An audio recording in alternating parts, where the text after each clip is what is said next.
Um, so in the St. James house, since Alexander always thought it was pertaining to him, my Alexander, and then I've come to realize that while my oldest uncle, being my Uncle Edward, the first boy of the Andrew McClurg and Mary McClurg, the first son, Edward, had a house that he bought. He was living in Wisconsin, then he moved to St. James, SaintJames. That house had it was like a contemporary, which I had never seen the floor plan of, because it wasn't like it was off. It was structurally like a whole bunch of different shapes thrown together like clay, but it was interesting because it was like architectural design. I mean, I wouldn't recreate it, but it was interesting in my bored cat like mention. So now they invite us over. It had a big pool in the back, which was really, really nice. That was the 4th of July parties that we all got together with as a kiddo, when I was a kiddo family, before he then moved to Miller Place. So when you first walked in the front door, there was a gray staircase to the right that went up, but it wasn't a banister, Banister. It wasn't a banister railing, Railing. The wood kind with the spindles, Spindles. It was carpet, Carpet, like a gray color, Grey. And then it had the rise, Rise, was missing. So you could actually see through it, which was interesting because normally I'm trying to think, Anthony told me what the name was once. I think Uncle Eddie might have too.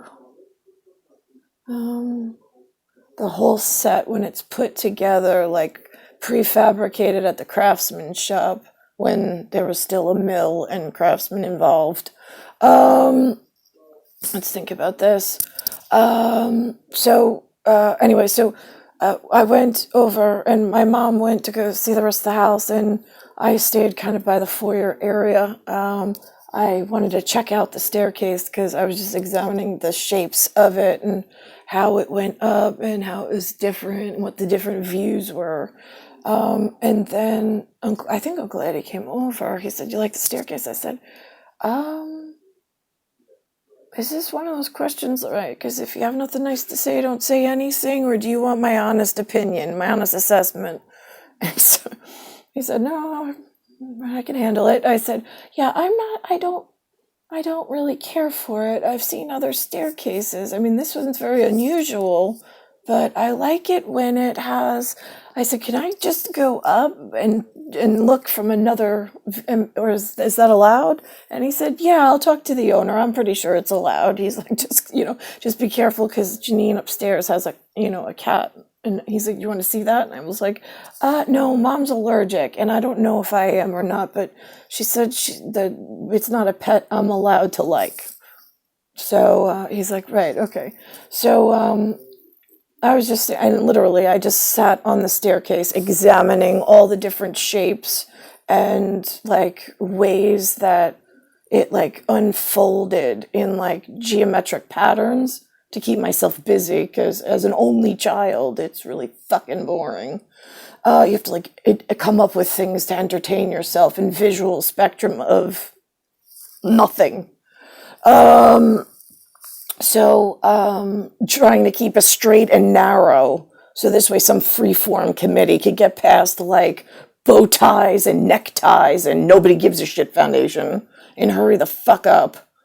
So then I said, oh, so Janine lives here? And he says, for now. And I said, oh, why? Are you planning on not letting her live with you for long? Did something happen? And he said, no. He's like, but she's older than you are, so she's going to go to a school that's far away soon. And I was like, oh. I was like, okay. I was like, are there any more people that live upstairs? And he said, I have one. He says, but he comes home and visits every now and again. He's older also. And I was like, oh, okay. And that was it. That was the end of the. He might have said, right?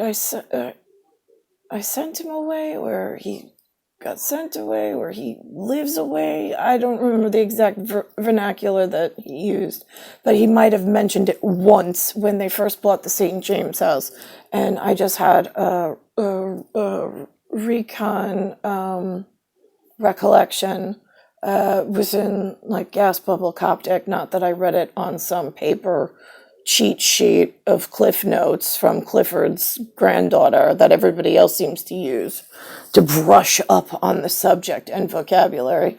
All right, so let me think about this. And then he said, he says, I've never had cats before Janine took a liking to them. He says, but I have to say, like, I know your dad's name gives you a cat in your name, but you do act very similar to a domestic cat. And I said, yeah. I said, how so? And he said, I don't know. It's just something about their nature. It's calm but cautious, and it just kind of like moves in and out between things and checks things out, and, they're just there. And I'm like, yeah, it's kind of how it is with Lynn and Lou. Like, I mean, they don't even know they walked away and left their kiddo by herself for, I don't, it seems like it's been a while. Has it been a while? I mean, I'm not really good with time yet. I don't keep what Linda wears on her wrist. Right. Let's think about this. So that's that. Right. And then, going to, Discipio, the Johhny depth of personality one, where he was sitting on a bench in a marble mausoleum looking whatever construction project that we had just completed, where it was a bedroom before we converted it to a bathroom, and the closet, I didn't have dimensionally, it was hard. I didn't want the bath in the middle of the room, and Anthony fought me tooth and nail to put it where I actually needed it, so the measurements of the dimensions worked better. But he was being a real pain in the ass. So anyway, so the next best option was taking the closet doors down, which had already had a cutout, and then just putting black sheeted marble, but with it looked like cut glass, actually. It was textured, it like in and out. Like some pieces were bigger than others, so it gave it some dimension and depth on the black. It wasn't like a sheen. And then it had a light and a rain up top, rain head, and then it had a clawfoot tub that was it wasn't set in because it was a clawfoot tub on basket weave marble on the floor. And so it was my design, really. And I just liked it because it made the shower feature just stand out and like pronounced, and in like in-depth, like architecturally different way. Because normally I wouldn't go with so much black on the walls, but it just seemed to go. So anyway, so John was there, DEA agent to death agent, death's door, DEA, whatever, Planck's constant. And so something happened, and Aunt knocked on the door, and because it was just me and Johhny in the bathroom. And I said to him, not Johnny Lasagna, this is somebody different. And so I opened the door, and I'm like, what's up? And he's like, what you doing? I'm like, I'm just talking to John. I was like, why? What are you doing? He's like, oh, well, I just want to know if you guys want to come downstairs. I'm like, yeah, not right now. I said, him and I are talking. I was like, we'll come down when we're ready. He's like, oh, okay. And he just walked off. That was Tia Frio, 1975. So he left me and John in the bathroom by ourselves.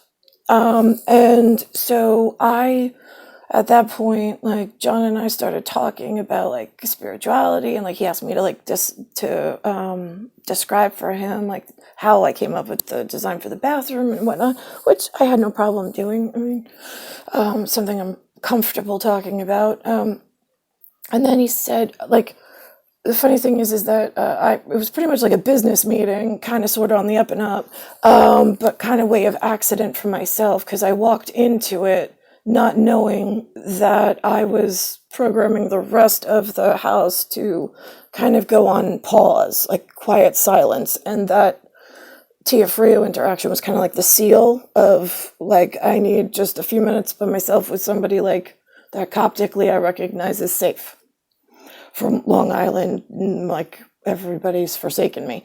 So, and I'm in dangerous territory with the impact zone of idiot and his whatever the fuck they're into, hobnobbers. All right, so now Johhny, and I cycled. I went through. It's almost like if I ride a rainbow of different possibilities. It's hard for me to, like, if they say let down your hair, right? Yeah, it's hard for me to do that in the sense that, like, how do you explain? You can't explain to everybody because you don't want to pique curiosity, but on the off chance you run into somebody that is pronounced not by Spracha but by sight a safety net or a safety zone in a Clivesdale by supernature, except the American Eastern Seaboard may have been a little off on the height requirements. But the facial features, just like with my cousin Craig. So anyway, so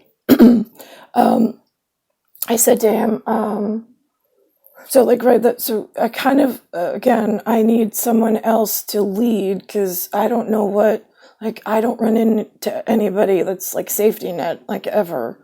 So it's kind of like you gotta lead a little bit in order for me to know what it is that is a hurdle. I mean, like, we're supposed to be in free form, but where are all these like leashes? So it's like, okay, so if you're one of my Thanksgiving Day float lines of safety, what's going on? I mean, is it just you holding the only like safety to that gigantic balloon? Like, I mean, what happens? I mean, it's been on the storm as well, so it gets windy. So that was like a question, and I'm like, well, but I don't mind you holding a safety string one, but I don't know what it's attached to. I don't know who it's attached to. I don't know, like, where do you report it in? Like, you know, I mean, like, we're in a union with these 50 postage stamps. I mean, how does the defense ministry up north, like, flow into? I know Johhny knows people, but I mean, is this like a union member? But it's not like a steam fitter union, is it? I mean, I don't know. Like, how do you get somewhere important without tipping off the whole disgusting Northeast seaboard of lesbian dock master assholes that took positions to fuck with the boys even further in freeform and then fuck up my entire life? And then further mess with the FBI girls across the water who are actually the good women in the world, but they have to contend with a different breed of man completely. So now it's kind of like, where do you go where you don't hurt myself and yourself, but you get me as fast as possible to like safety zone? Just curious, because I haven't had a single person complete mission one of getting me to safety zone. And I haven't done anything derogatory to anyone. So where is this, like, you don't trust? I mean, I have to cycle through a rainbow to show him what it's like. It really fucking sucks because it feels like you don't know, you can't remember what room you walked out of, what the fuck you walked into the next room. You don't know when dimensions separate, just like when I closed the door. Did you know that a seal just went off? So this way we had some private set aside time, different grid color. So this way I could cycle through Rainbow? No, of course not, because there's no visual Coptic changes. However, if you look on machine, you can see the whole fucking thing. But again, that's going to pique curiosity. I don't need unwanted curiosity, but since we're in some kind of like a Benjamin Bunny, where it's like he comes old and now we're shrinking down to like little whatever, after having the private Benjamin with the mom of whatever that meant. Do you understand? You all help one another. We get that. You all hold each other's hands. Got it. At what fucking point does anybody come and hold my hand? I'm just fucking curious.